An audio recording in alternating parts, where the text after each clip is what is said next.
ओम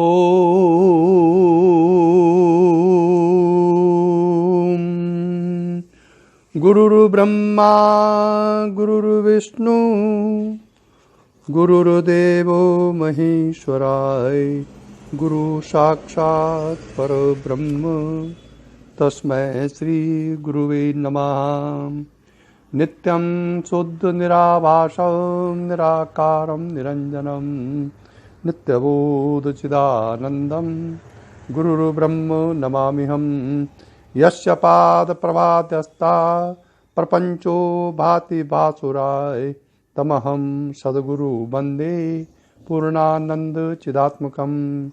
ओम नारायण नमस्कृत्य नरं चैव नरोत्तमं देवी सरस्वती व्यासं ततो जयमुदीरयेत्। ओम परम श्रद्धेयास्पद सद्गुरुदेव के चरण कमलों में प्रणाम करते हुए विवेक चूड़ामणि के 465वां श्लोक से प्रवचन प्रारंभ किया जा रहा है। आज का प्रसंग है नानत्व निषेध। नानत्व निषेध। परिपूर्ण मनाद्यंत प्रमेय विक्रियम एकमेवाद्वयं ब्रह्म नेह नानास्ति किंचना।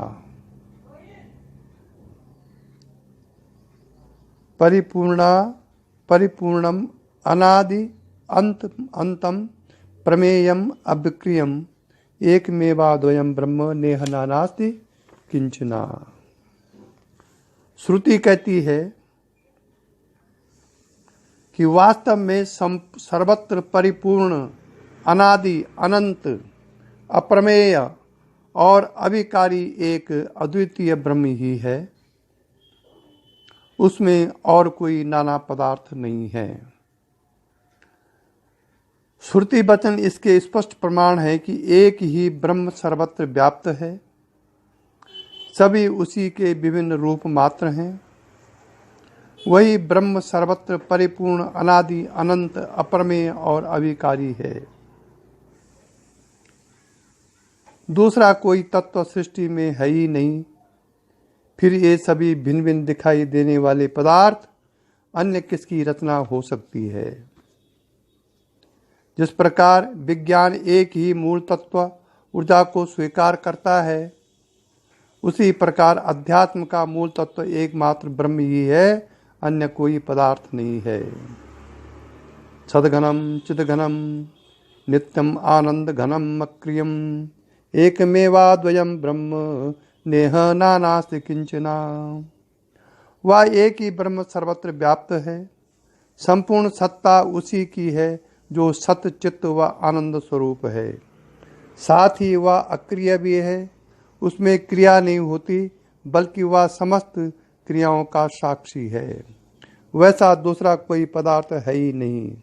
वही एक सत्य एवं नित्य तत्व है। ये सभी पदार्थ उसी के रूप मात्र हैं, उससे भिन्न कुछ भी नहीं है। पृथग एक रसम पूर्णम अनंतम सर्वतोमुखम एकमेवाद्वयं ब्रह्म नेह नानास्ति किंचना। मनुष्य की अंतरात्मा भी ब्रह्म ही है, जो ब्रह्म के सभी गुणों वाली है। उसमें कोई भिन्नता नहीं है।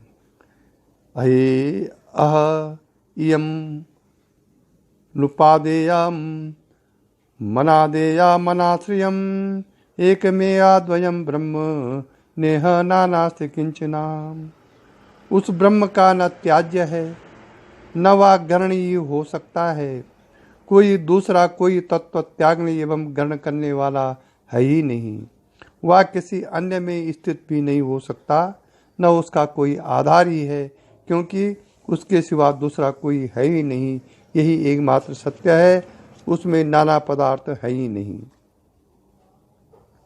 निर्गुणम निष्कलम सूक्ष्मम निर्विकल्पम निरंजनम एकमेवाद्वयं ब्रह्म नेह नानास्ति किंचना। वही एक ब्रह्म सत्य है जो नित्य एवं शाश्वत है। अन्य सभी उसी के रूप हैं। उससे भिन्न दूसरा कोई मूल तत्व है ही नहीं। जिससे ये भिन्न भिन्न दिखाई देने वाले पदार्थ उससे भिन्न नहीं है। वह ब्रह्म प्रकृति के गुणों से रहित, कला रहित, सूक्ष्म, निर्विकल्प एवं निर्बल है। वैसा दूसरा कोई पदार्थ नहीं है। अनिरूप्या स्वरूपम यन्मनो वाचाम गोचरम एकमेवा द्वयं ब्रह्म नेह नानास्ति किंचन। वह ब्रह्म एक चेतन शक्ति है जिसके रूप का वर्णन नहीं किया जा सकता। वह मन की कल्पना से अतीत है तथा वाणी से उसका वर्णन नहीं किया जा सकता। वह इंद्रियों का विषय ही नहीं है। वह सृष्टि में सब कुछ है, उससे भिन्न कुछ नहीं है। सत्समृद्धम सुता सिद्धम शुद्धम बुद्धम मनीदृशम एकमेया द्वयं ब्रह्म नेह नानास्ति किंचन। वही एक ब्रह्म सत्य है जो वैभव पूर्ण है। सृष्टि का समस्त वैभव विस्तार वही है। उसे सिद्ध करने के लिए किसी अन्य प्रमाणों एवं तर्कों की आवश्यकता नहीं है। वह सर्वथा शुद्ध है, उसमें विकार पैदा नहीं होता। सृष्टि का निर्माण करके भी वह शुद्ध बना रहता है। संसार की विकृतियों से वह विकृत नहीं होता। वही मात्र बोध स्वरूप है, उससे अन्य किसी से नहीं जाना जा सकता। वही सबका जानने वाला है, वह उपमा रहित है। वैसा कोई दूसरा पदार्थ है ही नहीं जिससे उसकी उपमा दी जा सके। उसमें नानत्व नहीं है। ये हो गया नानत्व निषेध में।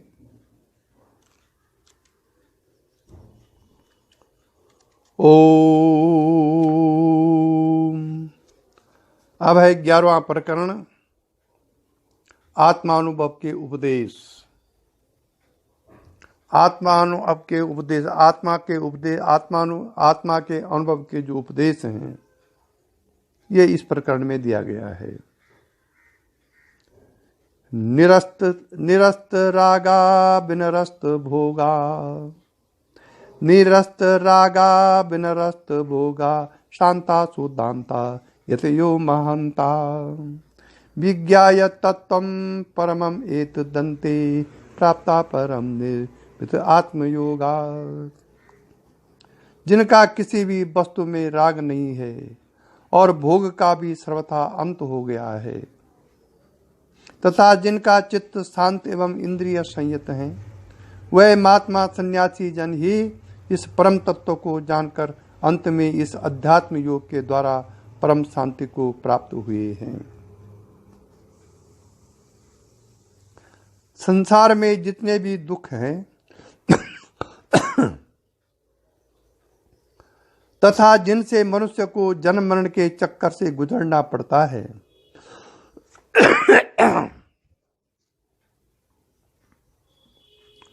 उनका मुख्य कारण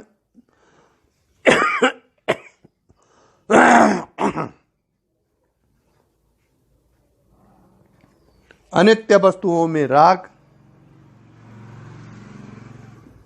आसक्ति एवं भोगों की वासना ही है। जो सन्यासी इनका त्याग करके इंद्रियों को अपने बस में रखता है, उसी को परम तत्व ब्रह्म का ज्ञान होता है, जिससे वह शांति को प्राप्त होता है। राग एवं भोगों में रुचि रखने से उसे कभी शांति प्राप्त नहीं हो सकती। यही अध्यात्म योग का फल है। भवान पीदम परतत्वमात्मनाय स्वरूप आनंद गणम विचार्य विदूय मोहम स्वमना प्रकल्पितम मुक्त कृतार्थो भवतु प्रबुद्धा।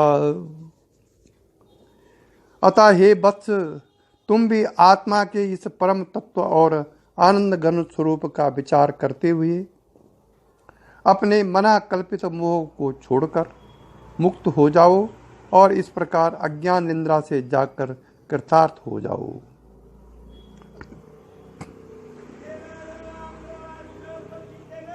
संसार में जो भी मोह है वह मन के द्वारा कल्पित है।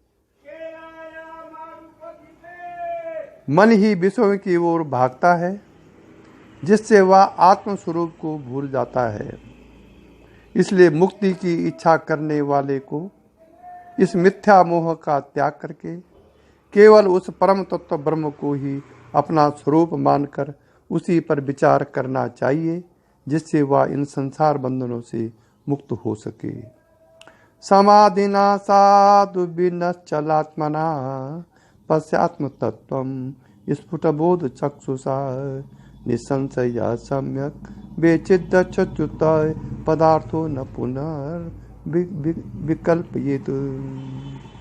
समाधि के द्वारा भली प्रकार निश्चल हुई चित्त और विकसित ज्ञान नेत्रों से इस आत्म तत्व को देखो, क्योंकि यदि सुना हुआ पदार्थ निसंदेह होकर भली प्रकार देख लिया जाता है तो उसके विषय में फिर कोई संशय नहीं होता। जो कुछ सुना अथवा पढ़ा जाता है उसमें संदेह बना रहता है।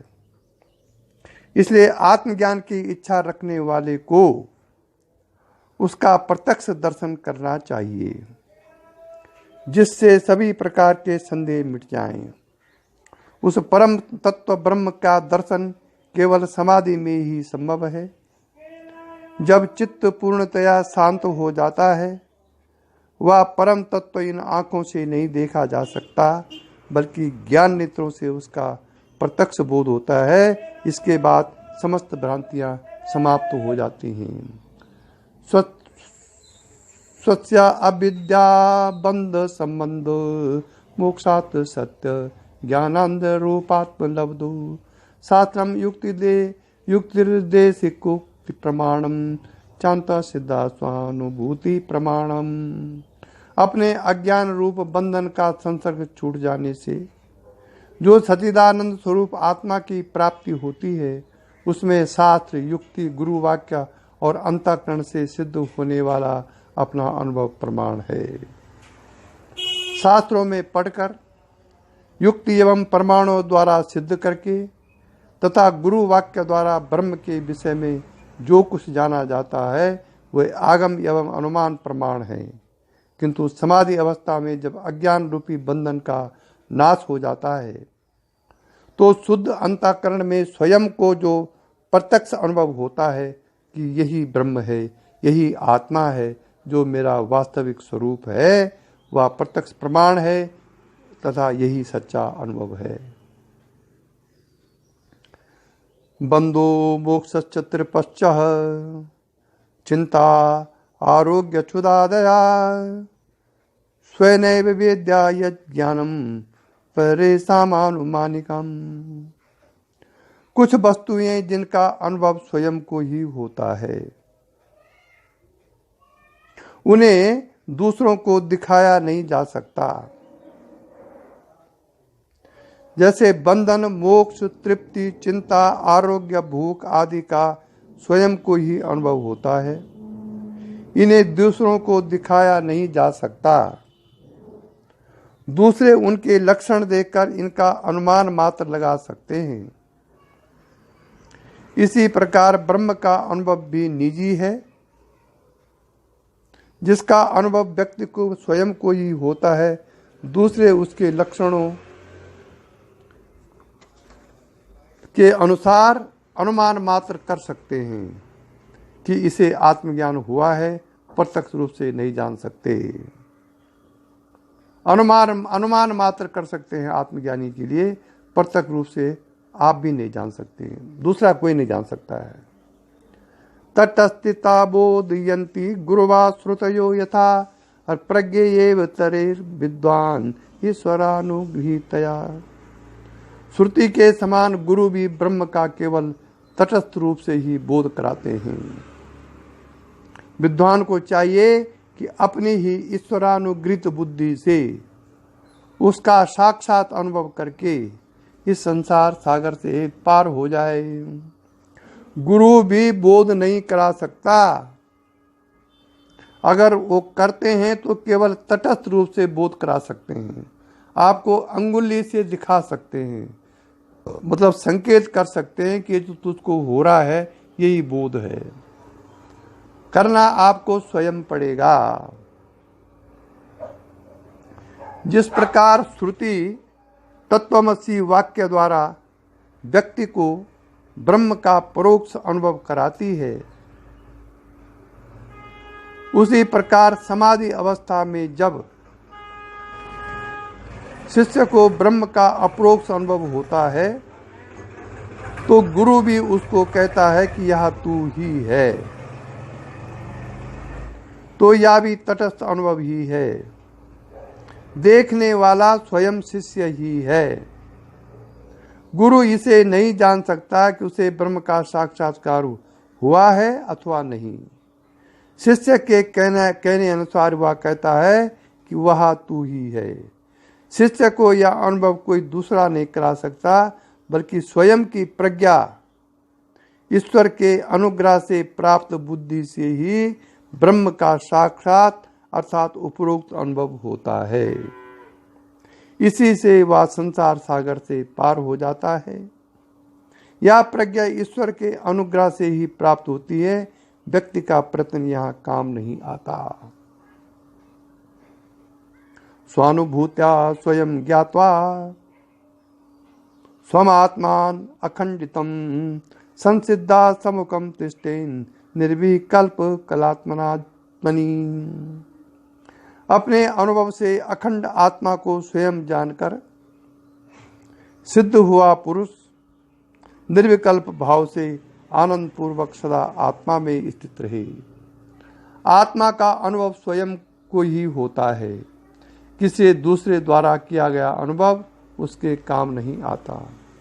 यह लेन देन की वस्तु नहीं है कि एक व्यक्ति ब्रह्म का अनुभव करके दूसरे को स्थानांतरित कर दे। यह पुस्तकीय ज्ञान जैसा नहीं है कि स्वयं पढ़कर दूसरों को सिखाया जा सके। जिस प्रकार हर्ष, विषाद, सुख, दुख, पीड़ा, वेदना का स्वयं को ही अनुभव होता है, दूसरे को दिखाया नहीं जा सकता है, वर्णन ही नहीं किया जा सकता है कि वह कैसा होता है। इसी प्रकार आत्मा का अनुभव किसी को दिखाया नहीं जा सकता है, न वर्णन ही किया जा सकता है कि वह कैसा होता है। जिसने इसका प्रत्यक्ष अनुभव कर लिया है वह अपने को ब्रह्म स्वरूप ही समझकर निर्विकल्प भाव से उसी में स्थित रहता है। ब्रह्म ज्ञान के बाद उसके व्यवहार, कार्य आदि में जो अंतर आता है उसी से गुरु जान लेता है। ब्रह्म ज्ञान के बाद उसके व्यवहार, कार्य आदि में जो अंतर आता है उसी से गुरु जान लेता है कि इसे आत्मबोध हुआ है। अन्य कोई विधि इसे जानने की नहीं है। वेदांत सिद्धांत निरुक्त रेशा ब्रह्मैव जीवा सकलम जगच्च अखंड रूपा ईश्वरेव मोक्षो अखंड रूपा स्थितिरेव मोक्षो ब्रह्मा अद्विती श्रुतिया प्रमाणम। वेदांत का सिद्धांत तो ये कहता है कि जीव और संपूर्ण जगत केवल ब्रह्म ही है और उस अद्वितीय ब्रह्म में निरंतर अखंड रूप से स्थित रहना ही मोक्ष है। ब्रह्म अद्वितीय है, इस विषय में श्रुतियां प्रमाण हैं। वेदांत वाक्य में सर्व खल्वमिदं ब्रह्म ईशावास्यमिदं सर्व आदि, इससे ज्ञात होता है कि संपूर्ण जगत ब्रह्म ही है,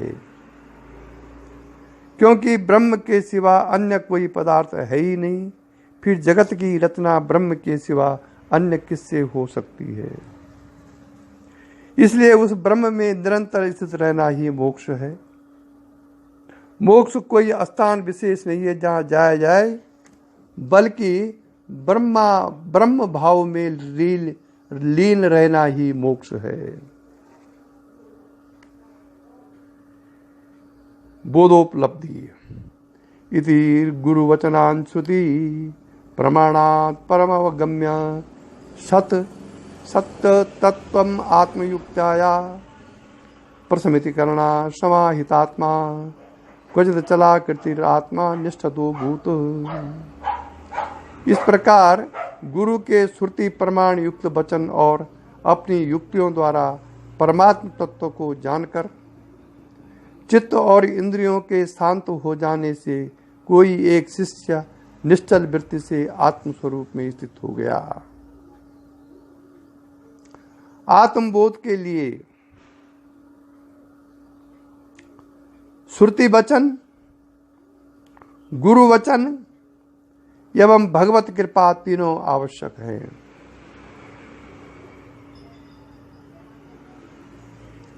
आत्मबोध तो स्वयं के चित्त के शांत हो जाने पर भगवत कृपा से ही होता है, किंतु श्रुति वचन एवं गुरु वचन उसमें सहायक होते हैं, अन्यथा उसकी भ्रांति मिटती नहीं है। इसी विधि से शिष्य को आत्मानुभूति होती है। किंचित कालम समाधये परे ब्रह्मणि मानसम उत्थाया परमानंद आदिम वचनम ब्रवीत। आदि इदम वचनम ब्रवीत।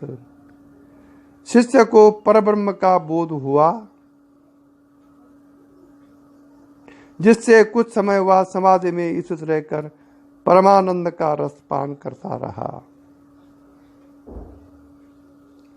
फिर समाधि टूटने पर वह अपनी अनुभूति का वर्णन गुरु के सामने करने लगा।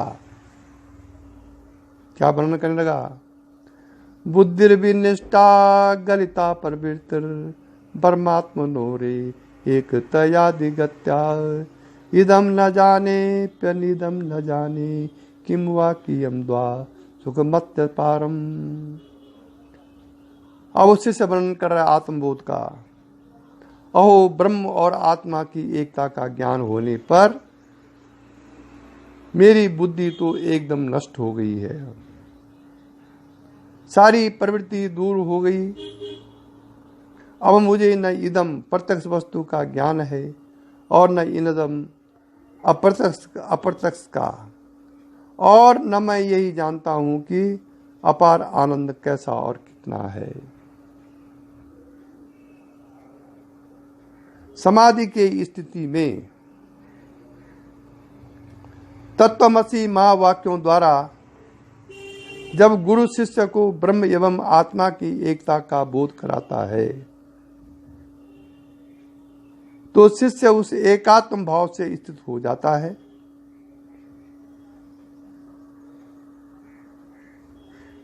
उसकी बुद्धि समेत चित्त की समस्त भिन्नताएं समाप्त होकर वह संपूर्ण सृष्टि ब्रह्म भाव ही ज्ञात होने लगती है। वह स्वयं आनंद स्वरूप ही हो जाता है, इसलिए आनंद की भी उसको अनुभूति नहीं होती। यही अद्वैत की अवस्था है जिसको वह प्राप्त होता है।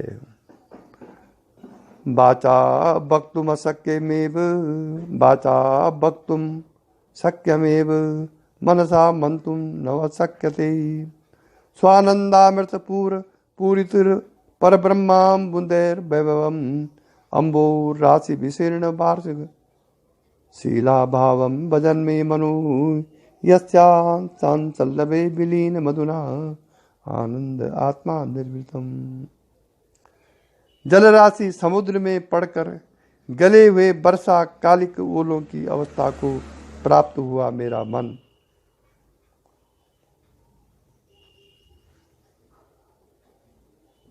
जिस आनंदामृत समुद्र की एक अंश के भी अंश में लीन होकर अब अति आनंद रूप से स्थित हो गया है, उस आत्मानंद रूप अमृत प्रभा से परिपूर्ण परब्रह्म समुद्र का वैभव वाणी से नहीं किया जा सकता है और मन से मनन नहीं किया जा सकता उसका।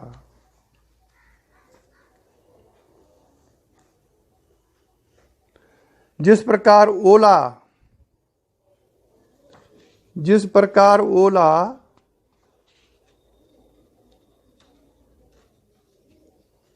अपनी स्वतंत्र इकाई छोड़कर जल में गलकर उसमें विलीन हो जाता है, उसी प्रकार आत्मज्ञान के बाद मन भी अपना स्वतंत्र अस्तित्व मिटाकर ब्रह्म में लीन होकर उसके साथ एकाकार हो जाता है।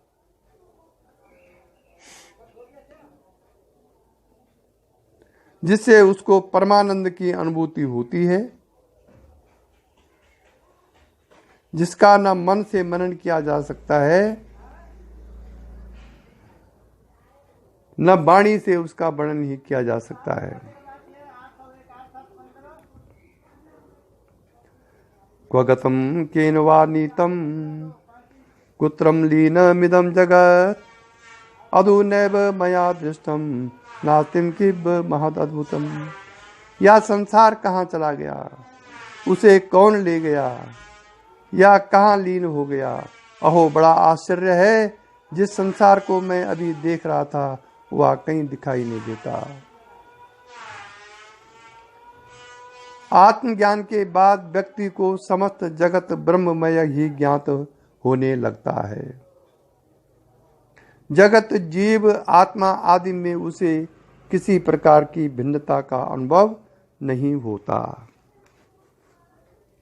जगत वही है, जगत वही का वही है, किंतु दृष्टि बदल जाने से सब कुछ बदलता हुआ ज्ञात होता है।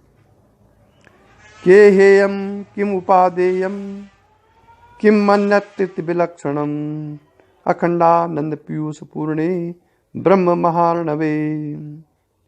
इस अखंड आनंदामृत पूर्ण समुद्र ब्रह्म समुद्र में कौन वस्तु त्याज्य है, कौन ग्राह्य है, कौन सामान्य है और कौन विलक्षण है। यह ब्रह्म समुद्र अखंड है, इसे भिन्न भिन्न पदार्थों में विभक्त नहीं किया जा सकता तथा आनंद रूपी अमृत से परिपूर्ण है। जहाँ सर्वत्र ही आनंद का साम्राज्य हो, वहाँ कौन सी वस्तु त्याज्य है, कौन सी ग्राह्य है, कौन सी सामान्य है तथा कौन सी विशिष्ट है, इसका निर्णय नहीं हो सकता। आत्मज्ञान को प्राप्त व्यक्ति अहर्निश आनंद से ही परिपूर्ण होता है। न किंचिदत्र पश्यामि न शृणोमि न वेदम्यहं स्वात्मनैव सदानंद रूपेणास्मि विलक्षणा। अब मुझे यहाँ न कुछ दिखाई देता है, न सुनाई देता है और न मैं कुछ जानता ही हूँ। मैं तो अपने नित्यानंद स्वरूप आत्मा में स्थित होकर अपनी पहली अवस्था से सर्वथा विलक्षण हो गया हूँ। नमो नमस्ते गुरुवे महात्मने विमुक्त संगाय सदुत्तमाया नित्याद्वयानंद रसरूप स्वरूपणे भूमने सदा पारदयाम्बुदे धामने यत्कटाक्ष शशि सा चंद्र चंद्रिका पातधूत भवतापजा श्रमाई प्राप्तवानम अखंड वैभवम आनंदात्म पदवक्षम क्षणात्।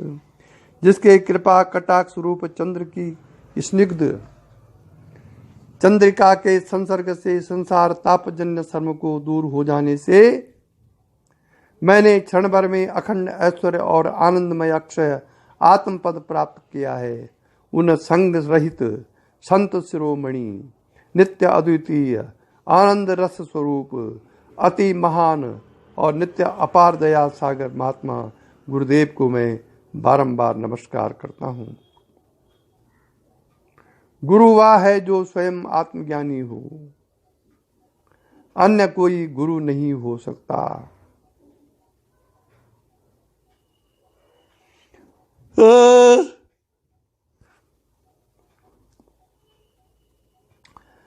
जिसने पाया है वही दे सकता है।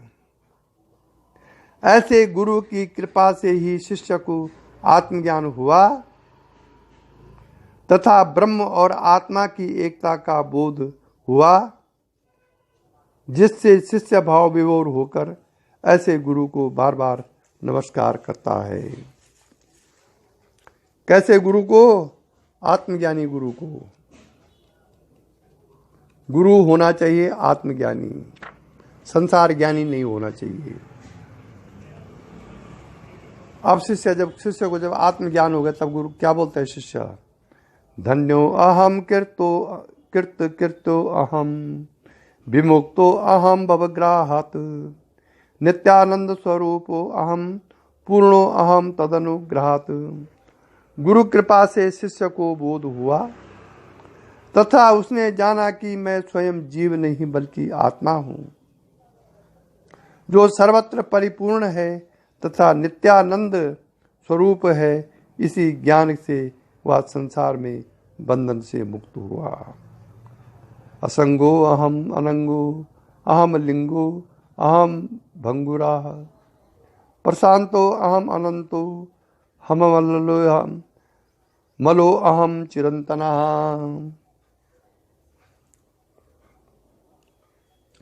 गुरु कृपा से ही शिष्य में ब्रह्म भाव उत्पन्न हुआ। जिस प्रकार सिंह शावक भेड़ों के झुंड में रहने से अपने को भेड़ी मान बैठा था, किंतु जब उसने सिंह की दहाड़ सुनी तथा जल में अपना प्रतिबिंब देखा तो उसका सिंहत्व जाग उठा तथा सिंह की भांति व्यवहार करने लगा। उसी प्रकार गुरु कृपा से जीव का ब्रह्मत्व जाग उठा, जिससे वह अपने ब्रह्म स्वरूप को ही अनुभव करने लगा। यह है गुरु कृपा का चमत्कार। अकर्ता अहम अभोक्ता अहम अविकारो अहम अक्रियाई शुद्ध बोध स्वरूपो अहम केवलो अहम सदा शिवा। आत्मोपलब्धि के बाद शिष्य को बोध हो गया कि मैं स्वयं ब्रह्म हूं, जिससे मैं कर्ता नहीं हूं।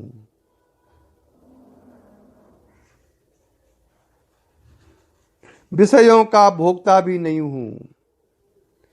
मेरे में कोई विकार है ही नहीं। मैं क्रिया रहित हूं। समस्त क्रियाएं प्रकृति के गुणों के अनुसार ही हो रही हैं। मैं दृष्टा मात्र हूं। मैं ही बोध स्वरूप हूं तथा एक ही हूं। मेरे से भिन्न दूसरा कोई है ही नहीं। मैं इस सृष्टि का एकमात्र सत्ता हूं। मैं नित्य कल्याण स्वरूप हूं। द्रष्टु श्रोतुर वक्तु कर्तुर भोक्तुर विभिन्न एवा अहम नित्य निरंतरा निष्क्रियानि सीमा संग पूर्ण बोधात्मा। दृष्टा श्रोता वक्ता कर्ता भोक्ता, मैं इन सभी से भिन्न हूँ। मैं तो नित्य निरंतर निष्क्रिय निसीम असंग और पूर्ण बोध स्वरूप हूँ।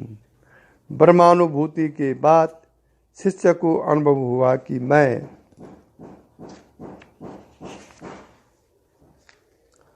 ब्रह्म ही हूँ तथा ब्रह्म होने से मैं दृष्टा श्रोता वक्ता कर्ता भोक्ता आदि से भिन्न केवल चैतन्य स्वरूप हूँ। दृष्टा श्रोता आदि होने से दूसरा होना अनिवार्य है, जिसको देखा जा सके, जिसे सुना जा सके, जिसका कथन किया जा सके, जिसका भोग किया जा सके आदि। किंतु सर्वत्र वही एकमात्र तत्व है, दूसरा कोई है ही नहीं, तो उसे दृष्टा श्रोता आदि कैसे कहा जा सकता है? या स्वयं पूर्ण बोध रूप है। शिष्य कहता है वही मैं हूँ। ना हम इदम नाम ना हम अदोप्यु भयोर्भासकम पुरम शुद्धम बाह्य अभ्यंतरम शून्यम पूर्ण ब्रह्मादि द्वितीयाम एवाहम। मैं न यह हूँ न वह हूँ, बल्कि इन दोनों स्थूल सूक्ष्म जगत का प्रकाशक, बाह्य अभ्यंतर शून्य, पूर्ण अद्वितीय और शुद्ध पर ब्रह्म ही हूँ। ब्रह्म में स्थूल सूक्ष्म जगत का भेद नहीं है। वह इन दोनों का प्रकाशक है। दोनों की अभिव्यक्ति इसी से हुई है। इसलिए ब्रह्म तो केवल प्रकाशक है, स्थूल और सूक्ष्म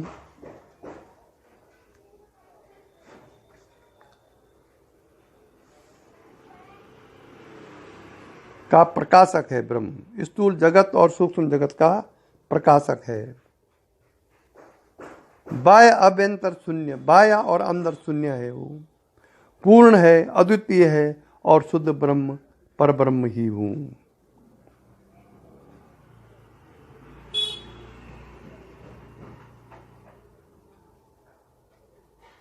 ब्रह्म में स्थूल सूक्ष्म जगत का भेद नहीं है।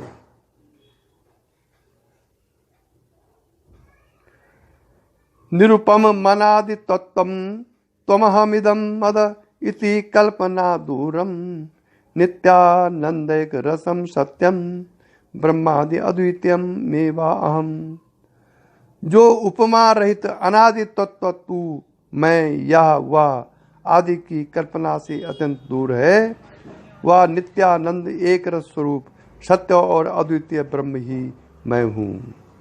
वह ब्रह्म सृष्टि का एक ही परम तत्व है जिसकी किसी से उपमा नहीं दी जा सकती। वह अनादि तत्व है जिसकी किसी से उत्पत्ति नहीं हुई तथा सृष्टि के आदि में वही एक विद्यमान था। वह नित्य है, सदा रहने वाला है तथा स्वयं आनंद स्वरूप और एक रस है। एक ही होने से उसमें मैं, तू, यह वह का भेद नहीं है। वह ब्रह्म ही मैं हूँ, उससे भिन्न नहीं हूँ। इसी के साथ आज का प्रवचन समाप्त हुआ। यही दिव्य दृष्टि हमें दीजिए भगवान, हो कण कण में निस दिन तुम्हारे ही दर्शन। लखूं नित्य सर्वत्र मूर्ति तुम्हारी, सुनो जड़ जगत से एक कीर्ति तुम्हारी। यही दिव्य दृष्टि हमें दीजिए भगवान, वो कण कण में निस दिन तुम्हारे ही दर्शन।